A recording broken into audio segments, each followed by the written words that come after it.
Thank you for joining us today for our Coffee Conversations. I'm Janita Holt with Forge Breast Cancer Survivor Center. And for today's Coffee Conversation, we have Destini Love. We're so excited to have this conversation with her about mindfulness and gratitude and coping skills. Destini, it's so good to have you here today. How are you today? I'm doing very well. One of the things that I'm being even challenged with today, Janita, is just looking for the opportunity, even in challenges. So even with the challenging, it's been well. Awesome. So we would love to go ahead and get started with this, of course. Could you just tell us a little bit about yourself, about the things that you do, and anything like that? Sure thing. So thank you first and foremost. Like, I absolutely love conversations that are meaningful and that can add value. So it's just a pleasure to be here. But I am a licensed independent clinical social worker. So that's just a little bit about my background. At the heart of who I am a social worker. But of course, with the clinical, I do therapy. Now I have a small private practice in downtown Birmingham, and which was really developed out of a need to really begin to meet people where they are and provide holistic care. So of course, I was in the mental health world, and what I began to see was that things were like disjointed. You know, we're going to only talk about mental health. We're going to only talk about whatever, physical health, but one of our desires is to address all aspects of who we are, right? So that's mind, that's body, that's spirit. Yeah. That's awesome. So I think that's awesome that you look at different aspects to help mental health, right? You know, because sometimes we think about mental health and we go to a doctor, we talk about these different things, but there's so much footwork outside of that needs to be done to take care of mental health. What actually got you into the holistic perspective for mental health healing? So probably more than anything, Janita, my own journey, my own life experiences. And of course, when you go through something that's really challenging, you want answers. It's some questions you have. You are dealing with some unwanted emotions and you want answers. So just like I shared earlier, I really look at those moments and those things as an opportunity. Why is this happening for me, right? It is brought into my space, into my consciousness, to help me to grow in some way.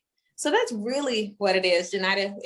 I'm not going to tell my entire story, but I came from a family with domestic violence and substance use and mental health issues. And then, of course, as I began to go through my journey, I experienced things in my body, right? I went through miscarriage. I was diagnosed with some really crazy things multiple times. So it just really it really pressed me onto this path, actually, to begin to ask some really hard questions. Mm-hmm. So. Yeah. And I mean, those are those moments that really like direct you to where you're going, Ma'am. Yeah. So can you give us some insight on, what does mindfulness and gratitude do, and how can it be used in a way to promote healing? So these are two of my absolute favorite truths and realities. And it's really what's so amazing to me, Janita, is how you can know something, right? You can have an inner knowing of something, and then there comes the words. So this has always probably been a part of who I am, my life. And then I began to learn about the definitions of mindfulness and gratitude. So these are practices that I try to implement on a daily basis. So when I think about mindfulness, right, I think about being present. And of course, because of my faith, Janita, I think about presence, right? The presence of the divine. So when I think about being mindful, I think about the here and now and really the power that we have when we operate from that place. Okay, so that is I know that's a deep concept to grasp, right? But I believe that seeds are planted and then they take root and then they grow. But then as it relates to gratitude, one of the things that people have always shared is, Destini, you're just so optimistic. You're so optimistic. And I do believe that was something I was just gifted with, but I understand the importance of perspective. So I understand that I can choose what I think on. I understand that I can choose what I allow to occupy my mind. You know, we have that power. Now, not all of us, we don't always utilize that power, but we have it, right? Mm-hmm. And so when I think about gratitude, for me, it is a shifting in my perspective. I get to make a choice of what I am going to focus on. What am I going to give weight to? What am I going to give power to? And I really, really like to start, I like to start my day with gratitude, right? Especially, and really when I'm going through a challenging situation, Janita, I think that is the opportunity there to just begin to take a step back, take a pause, take a breath, and then just identify maybe just, even if it's just one thing that you're grateful for. And what begins to happen is it's a shift in your mindset. And I'm a firm believer that everything starts in your mind. So your brain is what like literally directs the rest of your body. Right? So there's just so much power in making a choice of what we think on, making a choice of what it is that we believe, right? What are we coming into agreement with? So that's what I think about when I think about mindfulness and gratitude. And they're really practical steps. You know, there's really practical steps that we can take on a daily basis to begin to make strides in that direction. Doesn't just come overnight all the time. Definitely does not come overnight. Because I mean, you can just be consumed and wrapped up in life, and it just becomes so difficult sometimes to say, I'm going to choose to focus on something positive, even though the world around me is on fire. There's something for me to be grateful for in this fire. It's hard to take a second and not think of the future and be in the moment. And I love that you said there are practical steps to get to this point, right? Like if we're in a situation in life where everything is just like all over the place and there's no calming it down, it doesn't seem like there's any calming it down. What are some of those practical tips and prompts that people can kind of go to kind of take that moment and recognize, let me step back, let me be in my moment and change my perspective so that I can be more mindful, so that I can incorporate some gratitude at some point in my day? Yeah. And Janita, you make such a really great point that we don't ever want to be insensitive to where a person is, right? Because sometimes, I mean, the world already tells us to wear so many different masks and not to feel what you feel, right? Mm-hmm. So it's not that. So I want to be very clear that this is not some wishful thinking situation of, oh, it's no fire here, right? Like, no. Like we want to be able to acknowledge the fire. So one thing that I would absolutely share is being honest, you know, having a space where you can be 100% honest, right? Without judgment. This is why I love therapy, because you can sit with your therapist, you can sit with a clinician, and you can tell them any and everything you want to tell them. And in the right environment, it is without judgment. This is your reality right now. This is what you're feeling right now. But another beautiful aspect of that is you have somebody that is on the outside of the situation that can help you to see some of the things that you might not be able to see. Because our brains are just, oh my goodness, Janita, they are so phenomenally complex that when you are in a state of stress, you cannot see clearly. There will be things that you just cannot see. right? Right. So it's like, we watch the movies, Janita, and it's like you see the person and they're in this crazy scene, and it's like, why are they doing that? Mm-hmm. And in that moment, we have to remember that our brains don't function at their very best when we're in a state of stress. Okay, so number one, being honest, being open. I love journaling. You can get that journal. You could put any and everything you want to on that paper, right? And you can start it off with, I am feeling, this is my reality. This is what I'm facing. All of this sucks, right? That's a really, really helpful place to start. Another practical thing is to sit with a professional. Have a safe space. That can be like a group. That can be, it can be friends. It could be family. If that is your reality. That's not always the reality of most, because friends and family, sometimes it's hard for them to be objective, right? And to give space for an individual. So you can sit with another person. Another thing is making a gratitude list. This is something so simple, but it is so powerful. And so even sometimes in the morning, before I get out of bed, I just begin to list out maybe 4 or 5 things that I'm grateful for, right?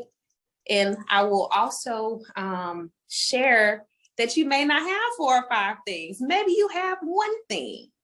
Maybe you have one thing that you can identify that you're grateful for, and that can be the thing that takes you throughout the day, right? And then from there, once your perspective has begun to shift, you'll begin to notice more things, right? And then, of course, Janita, deep breathing. That is something that is just, in a moment, we can take a breath and we can begin to give our brain the oxygen that it needs. And we can come back to a place of calm. We can come back to a centered place. And it is just so amazing. I'm not going to go into all the brain science behind it, but our brains can actually relax. So then we can process differently. We can receive differently. And then it's like a little reset. Yeah. And the thing about like deep breathing too is like, I know, we've both worked in mental health before, and there are times when you'll tell somebody, hey, let's practice those deep breathing, and they'll just, Yeah. And it's just so much deeper than that. It's literally like thinking about breathing, nothing but breathing. So I think that that's awesome. And I think that, the art behind breathing needs to be a little bit more communicated to some people, because they'll be like, I breathed and I'm still mad, or I'm still frustrated. And this breathing doesn't work. Yes. And of course, with anything, we have to celebrate the little wins. So you may want to start with 3 minutes. Before you know it, you may begin to go to 5 minutes and 10 minutes. And even the quiet time and meditation. These are things that we're just so conditioned to be busy and to move and to fill up spaces. That's just part of our humanness. So we have to actually practice being quiet. We have to practice slowing down. These are things that don't always come naturally. So offer yourself tons and tons of grace as you're going through this process. If you can start with 5 minutes, start with your 5 minutes. And then just begin to see how you're able to build on. Absolutely. And I know you mentioned a little bit about just a little bit of the science behind it. Can you give us a little bit of that? I know that's always really helpful when there's an individual who wants to know, like, why does this work? And, if they want to try it out, they want to kind of know a little bit more about that aspect of it. Like, why does my brain respond to breathing or journaling or just whatever, that silent time? Like, could you give us a little bit of that, Destini? Yes. So one of the truths that I love to hold dearly, Janita, is that we are wired to heal. Okay. So we are wired to heal. Everything that, the way that we were uniquely and beautifully designed and created and crafted is to heal, right? You get a cut. what's going to begin to happen if you just give it the space that it needs? It's going to begin to heal. So it is the absolute same thing with our brains, with our bodies. So if we have the knowing that we are wired to heal, we have to keep in mind that very same thing about environment. What does our brain need to heal?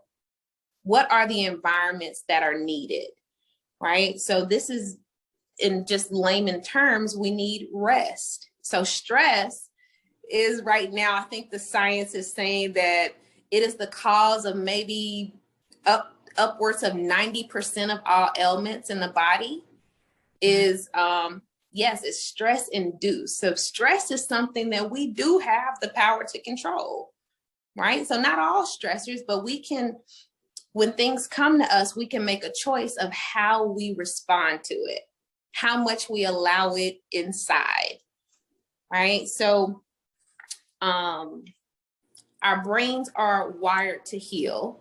Every single morning, we get new brain cells. So neuroplasticity and neurogenesis are two terms I think everybody should just Google, because it just gives us so much hope, right? So there are negative thoughts or toxic thoughts that literally begin to kill brain cells, right? It begins to kill some of those cells in our brains.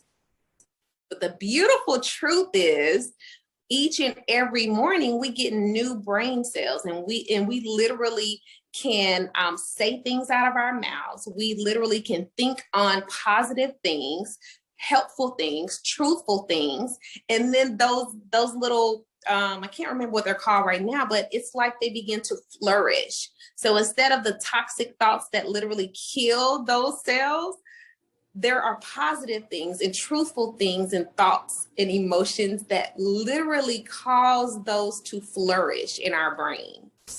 So that's like a little, hopefully that is, that makes sense. That gives some hope, and it's helpful. So the neuroplasticity and neurogenesis reminds us that our brains are always changing, that we are literally wired to heal, and that there are some things that we can do to be a part of that healing process. Well, thank you so much, Destini. And I wish you were my science teacher, because you explained that so simply. Another thing that we wanted to talk about as well, that we know that you are the founder of Love and Associates. Could you tell us about it? Yes. So Love and Associates, it was birthed out of, like I said, a need. I want to always create a space that is conducive for healing, right? So when we're talking about mental health, we have to keep in mind that, we are made up of a body, we are made up of a spirit, and we are made up of a soul, right? So these are not things that are always discussed. We're getting there, though. I see lots of conversations that are moving in this direction. So instead of us operating in silos, right? If we could actually come together and keep in mind that whatever goes on in our bodies will also begin to affect our emotions, right? Whatever goes on in our minds, it will begin to affect our bodies. Like, it is all connected. And that's what I was seeing, Janite. I was just in spaces where I couldn't bring in the other aspects of who we are. And I believe if we're going to walk in total healing, if we're going to begin to come out of some of the cycles that we're in, we have to be mindful to address each and every aspect of who we are. And more importantly is the spiritual, right? So if we keep in mind that we're humans here. I mean, we're having a human experience, but ultimately we're spiritual beings. We can actually address more of the spirit, right? And I know that that's something that that can make people uncomfortable, and some people just want to avoid it altogether. But it's such a huge aspect of who we are, and we can't ignore it. And that's the beautiful thing about being a human. There's only one of everybody, even if you're a twin, you're a one. So I think that that's awesome that you acknowledge, like, hey, we're all individual, we're all having a human experience, but we're all somebody on the inside too. Yes, and we're so beautifully interconnected, Janita. We are so connected more than we could even wrap our minds around. Absolutely. Another question as well, like hearing all that you do, and I mean, your wonderful perspective, and it's been so helpful. Do you have any meaningful stories or encounters where you've kind of witnessed, even if it's yourself, about any moments where you've incorporated this mindfulness and this gratitude, and how the shift changed the situation, or changed the perspective, or changed the way those feelings were at that moment? Yes. So I will say it happens almost on a daily basis. This is like the work, the things that I share, these are things that it's my life. Like I literally have to do these things every single day. But I can think about having, I was in a really bad car accident. It's a really, really bad car accident, and I fractured my spine, right? And I went into the hospital, and of course you hear all these doctors' reports. I've been in several situations where I've had to hear tons of doctors' reports, right? But let's just kind of think about this one. And in the moment, it's like every single report that came to me, I had to choose. I had to choose what it is that I believe, right? And it's a challenge, and it's an opportunity. It's kind of like, for me, like going to the gym and building that muscle. So I can remember them telling me that I might not walk. I remember them telling me that I would, possibly have to have a surgery where, I could end up paralyzed. Just all these different things. And of course, physicians do the best that they can. And I absolutely love the work of physicians. But in those moments, I had to really, really challenge what it was that I believed. So I was able, Janita, to stay in a very mindful place, being mindful of what the thoughts were. When the fear came in, right? Because that's what fear does. It will try to creep into your thoughts. Oh my goodness, I'm not going to walk, or, all these worst case scenario situations. In that moment, I began to just switch them. It's called thought switching. And I would literally take that thought, I may write it down, like whatever they said, and then I would switch it. And then I would begin to say things that I believed, right? What did I believe was the truth? I believed that I was not going to have the surgery. I believed that I was going to be able to walk. I was not going to be paralyzed. Those were things that I did every single day. I was very intentional on what I allowed to go into my mind. So what music was I listening to? What was I watching on TV? Who was I allowing to share space in such an intimate, high-risk situation, right? So not everybody could come into that space. I didn't want to hear everybody's thoughts and fears and anxieties, right? I wanted to really be intentional with my thoughts. And on the other side of that, of course, I did have to wear a brace, Janita, for like 3 months. I had to go to physical therapy, but throughout each and every part of that process, I practiced mindfulness. I practiced gratitude. Yes, I couldn't take care of myself, but I told myself I was so thankful that I had a husband who could help me to go to the restroom and do all these things, right?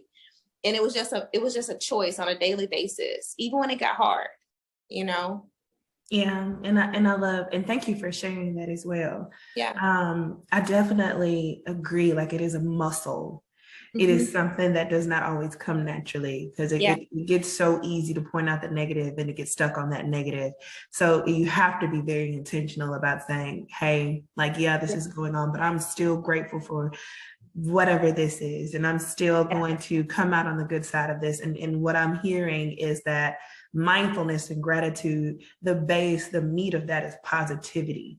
Recognize that negative things might happen, but not embracing them to where that is what you keep in your mind and what you speak upon yourself and things like that. So I think that that is so awesome of you to come in and really just put that out in a way that makes it easier to understand.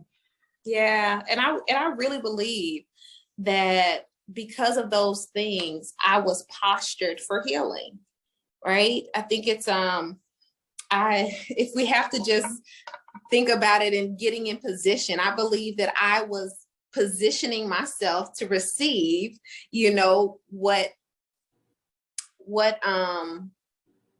really just positioning my body to be in a place to do what it is designed to do anyway, which is to heal. Yeah. And not going against that. Yeah. I believe that's what mindfulness and gratitude does. Mm-hmm. So if there's an individual out there and they say, hey, I want to practice mindfulness and gratitude, but I don't know where to start. Or if there's somebody who used to meditate frequently and has gotten away from it, what tips do you have for those people who might want to use this way of holistic healing? I would definitely say offer lots of grace and start small. Take some baby steps, right? So as you're washing dishes, right, anything can be a mindful practice if you just come into the moment of it. So oftentimes, Janita, we're a couple steps ahead or we're lagging somewhere in the past, right? And that can have us feeling symptoms of anxiety or feeling, symptoms of depression.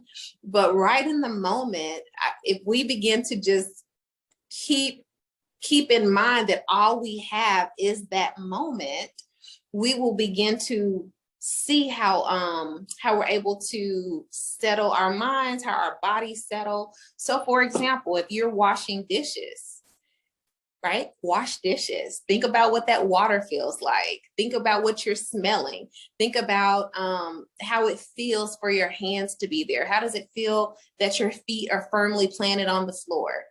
But most times we're thinking about the next thing that we're going to do, right? We're always into the next moment. So you can take any typical day-to-day activity and make it a mindful practice when you are intentional with your thoughts and you bring yourself into the moment.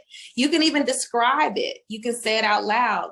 What colors do you see? What are things that you smell? What are things that you feel? What are things that you taste? And those are just really simple grounding exercises to just bring you into the moment. And then what I believe, Janita, is that when our brains are at that restful place, we can see clearly, then we can begin to say, oh, you know what? I'm grateful. I'm grateful that I have dishes to wash. I'm grateful that I have, the food that made these dishes dirty. Right. And we just start small and we just begin to build from there.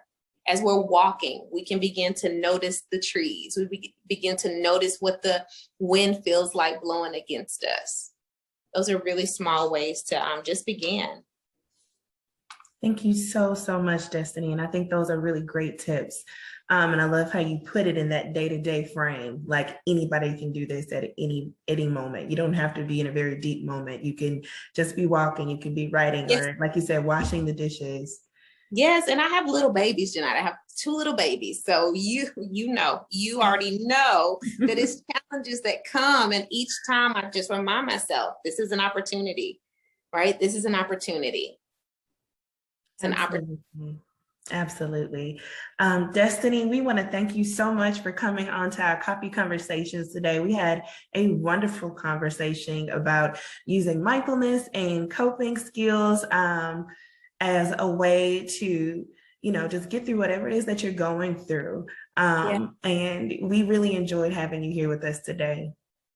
Thank you. I love, love, love what you're doing. I cannot emphasize enough just the importance of a safe space, Janita.